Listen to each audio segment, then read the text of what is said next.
शीतल और अभिमन्यु की शादी को 5 साल हो चुके थे, लेकिन अभी तक उनका कोई बच्चा नहीं हुआ था।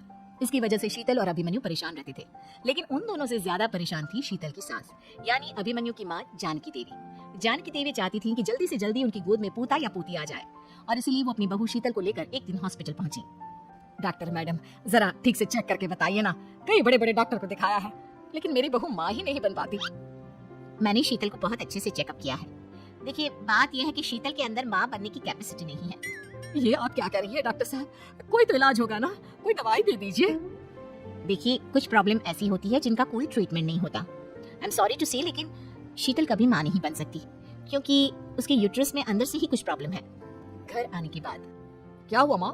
कहाँ लेकर गई थी आप शीतल को? अरे कहाँ लेकर जाती, डॉक्टर मैडम के पास ले गई थी, लेकिन तेरी बीवी तो कभी माँ बन ही नहीं सकती। मम्मी जी, इसमें मेरी क्या गलती? अगर अंदर से कोई प्रॉब्लम है तो उसमें मैं भी कुछ नहीं कर सकती। जानती हूँ, यह बात डॉक्टर के मुंह से सुन चुकी हूँ, अब दोबारा मेरे सामने इस बात का गाना मत गा। अरे माँ, परेशान होने की जरूरत नहीं है, हम सोचते ना कुछ। अरे क्या सोचेगा तू? जब डॉक्टर कह चुका है कि तेरी बीवी माँ नहीं बन सकती, तो पता क्या सोचेगा तू? कहाँ से लाएगा बच्चा? माँ, ये तो मैं भी नहीं जानता। अभिमन्यु, क्यों ना हम अनाथ आश्रम से एक बच्चा गोद ले आए? क्या फर्क पड़ता है बच्चा हमारा हो या गोद लिया हुआ? आई बड़ी बातें बनाने वाली, क्या फर्क पड़ता है? अरे क्यों फर्क नहीं पड़ता? मुझे इस वर्ष को आगे बढ़ाने के लिए मेरे बेटे का खून चाहिए, किसी दूसरे का नहीं। लेकिन माँ, अब जानती है कि ये अब पॉसिबल नहीं है। मैं कुछ नहीं जानती, मैं किसी पराये की औलाद को इस घर में अपना पोता या पोती बन के बढ़ता हुआ नहीं देख सकती। मेरा वंश मेरे बेटे के खून से ही आगे बढ़ेगा। लेकिन मम्मी जी, ऐसा कैसे हो पाएगा? आप अच्छी तरह जानती है ना, मेरा और अभिमन्यु का बच्चा नहीं हो सकता। तो मैं अपने बेटे की दूसरी शादी करवाऊंगी, और अपनी दूसरी बीवी से यह मुझे बच्चा पैदा करके देगा। ये आप क्या कह रही हैं माँ? मैं किसी और से शादी नहीं करने वाला। मेरे रहते हुए आप अभिमन्यु की शादी किसी और से करवाएंगी? मम्मी जी, आप ऐसा कैसे कर सकती हैं? तू बस देखती जा बहू, मैं ऐसा कैसे कर सकती हूँ। कुछ दिनों के बाद, अभिमन्यु, मैंने तेरे लिए लड़की ढूंढ ली है। माँ, मैं आपको कितनी बार समझाऊं, मुझे किसी से शादी नहीं करनी है। पहले मेरी बात सुन, ये जो चमेली है ना, हमारे घर में काम करने आती है, वो तुझसे शादी करने के लिए तैयार है। मम्मी जी, आप अभिमन्यु की शादी एक नौकरानी के साथ करवाएंगी? वो इसलिए क्योंकि चमेली दिखने में बहुत खूबसूरत है, बच्चा भी सुंदर ही होगा। मम्मी जी, लेकिन एक बच्चे के लिए अपने बेटे की शादी नौकरानी के साथ करवाना क्या ये सही है? अगर अभिमन्यु ने शादी नहीं की ना, तो मैं अपनी जान दे दूंगी। अब देख लो, अगर तुम्हें अपनी माँ की जान प्यारी है तो तुम्हें इस नौकरानी के साथ शादी करनी ही होगी। इस तरह जानकी देवी अपने बेटे अभिमन्यु की शादी नौकरानी चमेली के साथ करवा देती है। कुछ दिनों के बाद, नौकरानी से मालकिन बनके तो मजा आ गया, अब तो मैं इस घर की मालकिन हूँ। देखो, अपने आप को ज्यादा मालकिन समझने की कोशिश मत करो। एक बार तुम्हारा और अभिमन्यु का बच्चा इस दुनिया में आ जाए, उसके बाद तुम इस घर से हमेशा के लिए चली जाना। अरे जाओ जाओ, किसी और के आगे बातें बनाना, एक बच्चा तो पैदा नहीं कर सकी। बढ़िया, जाओ जाकर मेरे लिए कॉफी बना कर लाओ। नौकरानी मैं हूँ या तुम? मामी जी, देखिए ना शीतल मुझसे किस तरह से बात कर रही है। शीतल, तुम्हें पता है ना चमेली प्रेग्नेंट है, मेरे बेटे के बच्चे की माँ बनने वाली है। वो जैसा कहती है वैसा करो। लेकिन मम्मी जी, वो मुझे नौकरों की तरह ट्रीट कर रही है। अरे तो करेगी ना, वैसे भी बहू तुम हो किस काम की, एक बच्चा तो पैदा नहीं कर सकती। जाओ अब घर के सारे काम करो और चमेली को आराम करने दो। थैंक यू मम्मी जी, भगवान आपका भला करे। आप नहीं होती तो मैं नौकरानी से महारानी कैसे बनती? देखो, तुम्हें जो चाहिए सब मिलेगा, खूब खाओ पियो, मजे की जिंदगी जियो, लेकिन बस मुझे एक बच्चा पैदा करके दे दो। कुछ दिनों के बाद, मम्मी, बच्चे के लिए आपने मेरी शादी चमेली के साथ करवा तो दी, लेकिन दिन और रात का चैन मिट गया है। सारा दिन शीतल और चमेली की बहस चलती रहती है। अब शीतल को इस घर में रखने से क्या होगा?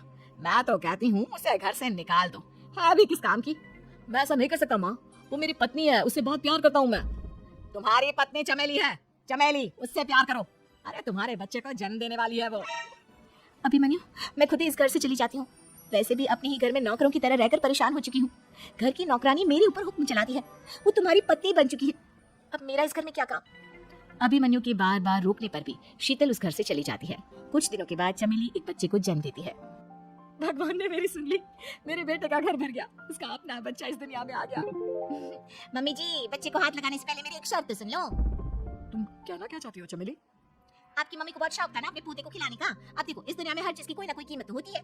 तुम अपनी आधी प्रॉपर्टी मेरे नाम कर दो, बच्चा तुम्हारे नाम। अरे लेकिन मैंने अपने बेटे से तुम्हारी शादी करवाई है, अब ये सौदेबाजी कहाँ से आ गई? जो औरत अपनी बहू को घर से निकाल कर एक नौकरानी के साथ अपने बेटे की शादी करवा दे, वो तो सौदेबाजी कर ही सकती है ना। उसका कैसे भरोसा कर सकते हैं? मुझे बस आप लोगों की प्रॉपर्टी चाहिए, उसके बाद ही बच्चे को आप हाथ लगा सकती हैं। मैंने कहा था ना मम्मी, आप गलत कर रही हैं। देखिए, उसका नतीजा आपके सामने है। जब शीतल को पता चलता है कि अभिमन्यु और चमेली का बच्चा दुनिया में आ गया है तो वो अपने घर पहुंचती है। अभिमन्यु, कहाँ है आपका बच्चा? क्या मैं उसे देख सकती हूँ? कुछ भी मत पूछो शीतल, माँ की हुई एक गलती हम लोगों पर भारी पड़ रही है। वो नौकरानी अपनी औकात पर आ गई है और अब हमसे अपनी आधी प्रॉपर्टी मांग रही है, वो भी बच्चे के बदले में। एक बात कहूँ अभिमन्यु, आप उसे कुछ भी देने से मना कर दो। अरे कैसी बात कर रही हो? मेरे बेटे की औलाद है उसके पास, ऐसे कैसे मना कर दे? मम्मी जी, वो अभिमन्यु का बच्चा नहीं है, वो चमेली और उसके बॉयफ्रेंड का बच्चा है। ये तुम क्या कह रही हो शीतल? ये देखिए वीडियो, चमेली और उसका बॉयफ्रेंड आपस में बातें कर रहे हैं कि उन दोनों ने मिलकर आपको बेवकूफ बनाया है और अब इस बच्चे के बदले आपसे प्रॉपर्टी भी हड़प लेंगे। हे भगवान, ये मुझसे क्या हो गया? ना तो बच्चा मिला और अपने बेटे की नौकरानी के साथ शादी करवा दी, सो अलग। अब क्या होगा? मुझे माफ कर दो शीतल, मेरी वजह से तुम्हें बहुत तकलीफ हुई है। अभिमन्यु, मैंने कहा ना, उस नौकरानी को उसके बच्चे सहित इस घर से बाहर निकाल दो।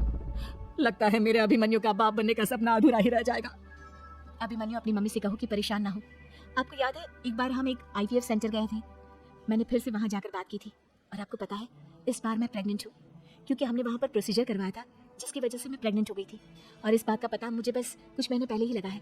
हमारा बच्चा इस दुनिया में आने वाला है अभिमन्यु। मुझे माफ कर दो शीतल बहू, मुझसे बहुत बड़ी गलती हो गई। कोई बात नहीं माँ, लेकिन अब हमें उस धोखेबाज नौकरानी को इस घर से बाहर निकालना है और इस घर की मालकिन को वापस घर लाना है, वो भी अपने बच्चे के साथ।